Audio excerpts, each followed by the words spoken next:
All right, so this knife thoughts video is going to be on these knives, and these are both the same model of knife.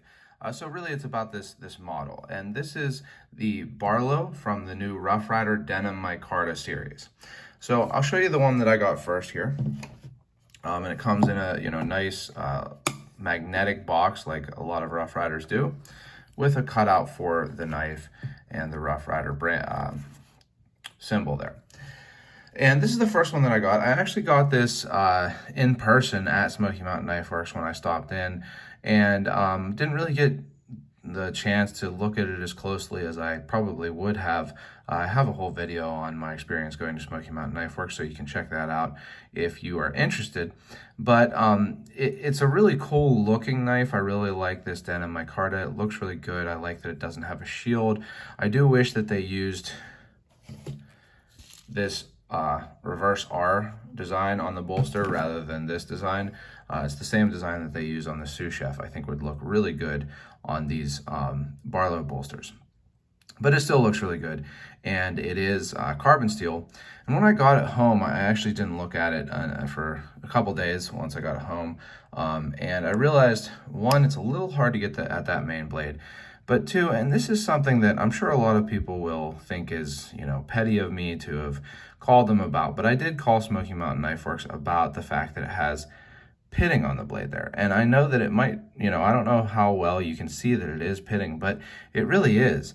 And it was really strange because, it had oil on it. So the only thing I can figure is that maybe they did the initial grinding on these blades and then let them set for a little while, and it got, some rust and therefore some pitting in that time that it was sitting, and then they did the finishing process, like the polishing and such. And that's the only thing I can think of that would, make it so that there was pitting that really has no actual rust in it. But it's very strange. It's an issue that I really haven't seen before.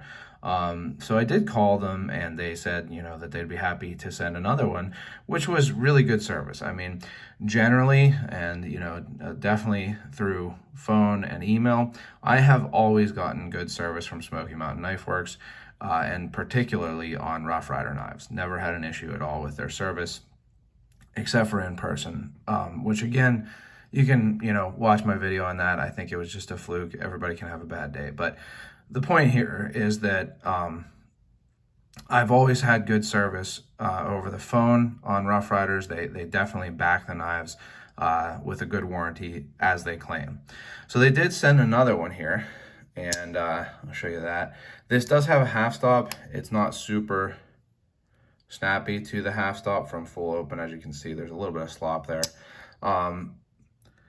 Blades are both off-center towards the show side a little bit. Like I said, it's hard to get at that main blade a little bit. The pen blade has good action, actually. And I don't think that there's any blade play on either of these. Let me see. No. So, does have some gaps, which is, kind of to be expected for Rough Rider. It's like a $14 knife. But let's take a look at the second one here that I got as a replacement for that one. And here it is. So you'll notice that this is in the wax paper, and it has lots of oil on it still from the factory or from Smoky Mountain Knife Works. It's a little better centered, and it does have some gaps, but maybe a little bit less gaps. But the big problem that I've had with this one is that I can't reach the nail nick.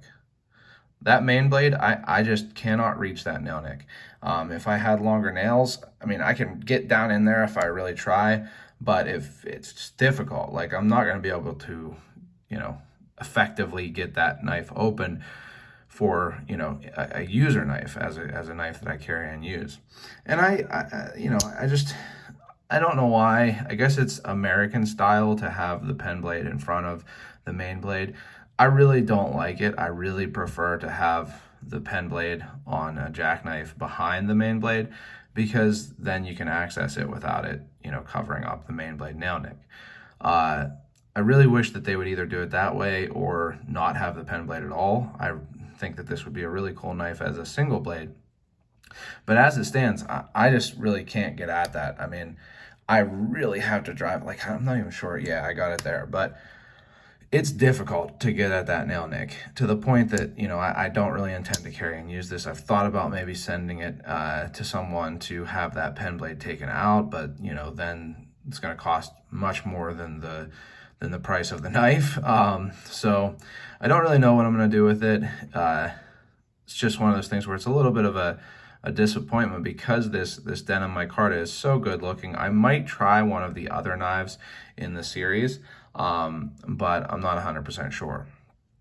So a little disappointing to get two knives in a row of the same model that have an issue. Again, it is a $14 knife, but still, it doesn't really matter how much it costs if you can't open it. So unfortunate, but that's sometimes how Rough Ryder goes.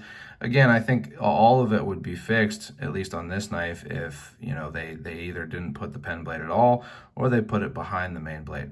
And I prefer that in general also. But that's my experience with the Rough Ryder Denim Micarta series Barlow so far. This one I think is less major of an issue actually than this one. The pitting, it's weird, it's unusual, but at least I can open that blade. So yeah, not exactly sure what I'm going to do with these knives, but just wanted to share my experience. Again, good service from Smoky Mountain Knife Works, just not a great experience with the knives themselves. So if you've enjoyed this video, go ahead and hit the thumbs up, and also you can subscribe and press the bell so you get notified when I post new videos. Don't forget to check out my social media, Instagram and Facebook at Knife Thoughts, and my website, knifethoughts.com. And last but not least, as always, don't forget to go out and do good.